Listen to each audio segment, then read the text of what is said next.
Hello everybody.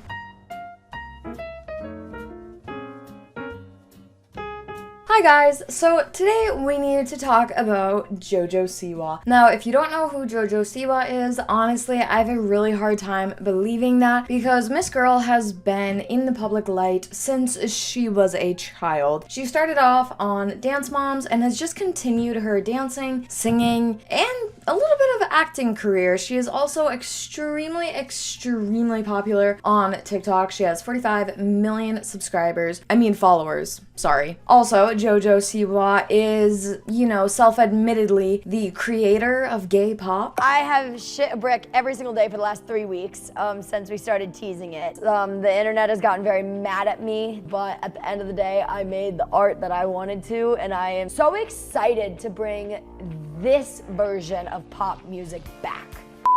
Hey everyone, I'm Jojo Siwa, and this is Billboard News. And I wanted to start a new genre of music, and they said, what do you mean? And I said, well, it's called gay pop. Songs like Applause by Lady Gaga, it's the On My Own Miley Cyrus, Can't Be Tamed Miley Cyrus, Karma, it's that world of music. It's no secret that my transition is heavily inspired by Miley Cyrus, of course. Miley's flip, Miley's switch, Miley's turn was the greatest thing that I've witnessed with my own two eyes. Yeah, so after all the rainbows and glitter and bows, Jojo switched to a more edgy persona almost, and no one has ever done a transformation quite like it. No one has made this dramatic of a change yet. No one has made, in my generation, this extreme of a switch. And I am the first in the generation. It is very scary, but someone's gotta do it. Well, then Jojo also started dating girls. Now, this really, honestly, in my opinion, is not a big deal. I don't care. But it was a big thing when Jojo came out. And honestly, a lot of people were like, girl, the closet was made of glass. She dated a girl by the name of Avery Cyrus. Now, Avery is also a big creator on TikTok. And that, after that whole breakup, that is when we got the infamous, I got tricked for love. Or no, what was it? I got played, I was twicked, something like that, but it was honestly a very iconic video. Why are you mad? Why are you mad? Because I got used. For what? For views. Aww. And for clout. And I got tricked into being told that I was loved. And I got fucking played. After her and Avery broke up, this video was so iconic. I absolutely loved it, but it was kind of mean of her mom to post, if I'm not gonna lie. I'd be so upset if my mom posted something that embarrassing of me on the internet. Well, recently, Jojo was in a relationship with a person by the name of Kath Ebs. Now, Kath is non-binary, and her and Jojo dated for 3 months before Jojo went on to Big Brother and started dating Chris Hughes.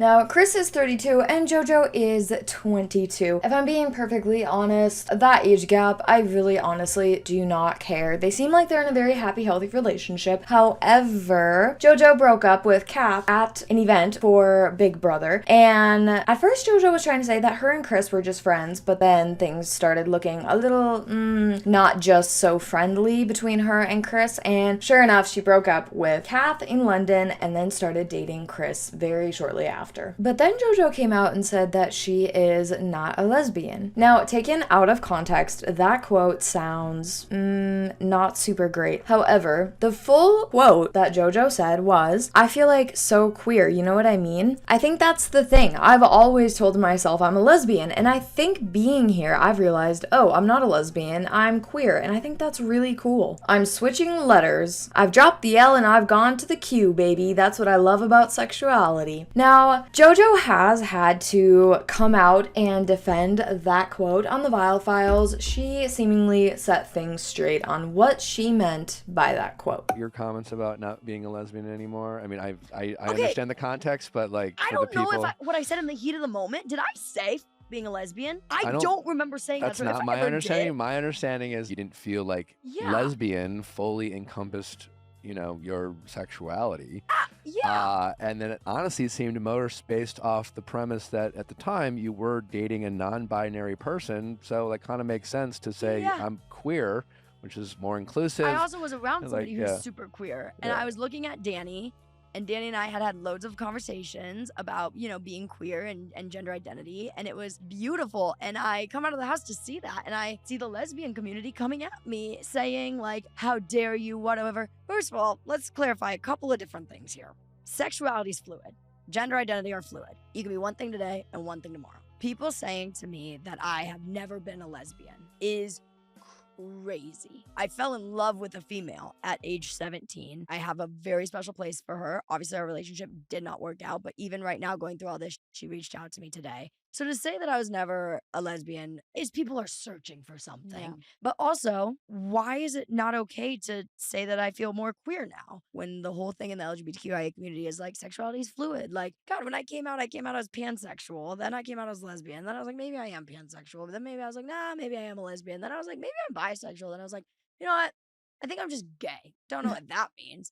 And I was like, nah, maybe I'm a lesbian. And now I'm like, I think I'm just queer. I think I just am. I think I just exist. I think I'm done having my eyes be so one-sided. You know what I mean? And I think I can just exist. No one can decide my sexuality. Not even me. You know what I mean? I can't help what I feel. I can't help who I fall for. That's how I realized I was gay in the first place. I think I had to learn at such a young age, honestly, with my height. People bully me for being tall. And I learned at that point, I can control a lot of things. I can't control my height. Then I realized the same thing with my hairline. And then I realized the same thing with my voice. And then I realized the same thing with my body weight, everything down the line. And so I think now I'm at the point where it's like, oh my God, people are really going there. Like, you can't control that. Part of the realization of being queer was me in the house realizing I'm not entirely happy, and maybe that's a side of me that's not happy. You know what I mean? Mhm. Maybe that's I'm putting myself somewhere, and the thing is, queer is a very umbrella term, and it kind of just encompasses the entire community, where you don't need to put yourself in a box within the community. You can just be. I don't need to be in a box. You know what I mean? It doesn't matter. I can have open eyes and an open heart and walk with one foot in front of the other. Well said. Now, recently, Jojo has been teasing a remix, I guess, of the song Betty Davis Eyes. Now, unfortunately, I can't play it, but these are the sneak peeks that she has given us so far.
Now, some people in the comments think that she is trying to become a trad wife, kind of vibey girl. And honestly, some people just feel a little bit taken aback that Jojo has decided that she is, or not decided, but Jojo has said that she is no longer a lesbian. And then she puts on this kind of 50s-esque persona, which, I mean, if we know anything about the 50s, it's that they were not extremely kind to women during that time. Jojo Siwa has been my problematic fave for years, and I let a lot of shit slide because of her unapologetic queerness and because of the manipulative adults in her life. Like, I was rooting for her. But the narrative she's spinning right now is not just like harmful to the community as a whole, but it's genuinely just like hurtful to the queer people that supported her. Like, I feel abandoned by her.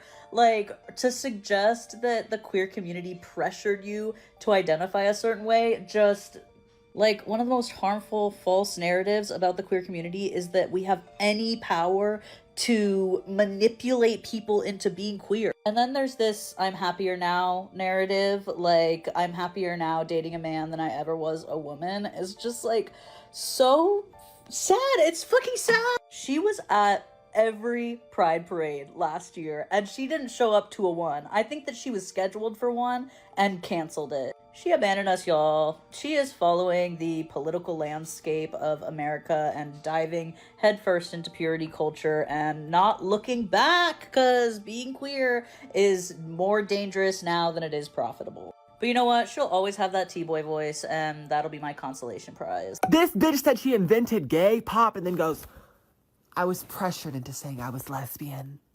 Jojo. But that is essentially what is going on with Miss Jojo Siwa. If you enjoyed this video, please be sure to give it a thumbs up down below. Don't forget to subscribe to my channel because, hey, it's free, so why not? And also comment and let me know how you feel about this entire situation. I'm really curious to see what your guys' thoughts are on Jojo Siwa. She goes from one extreme to the next, and that's just kind of how she's grown up, so I do understand how that could be very confusing in terms of knowing who you are as a person. So honestly, I feel like Jojo maybe is really truly just finding herself, and you know, she's going through the uncomfortable growing pains of growing up. So that could be all it is, but I want to know what you guys think, and I hope to see you in my next video. Bye guys!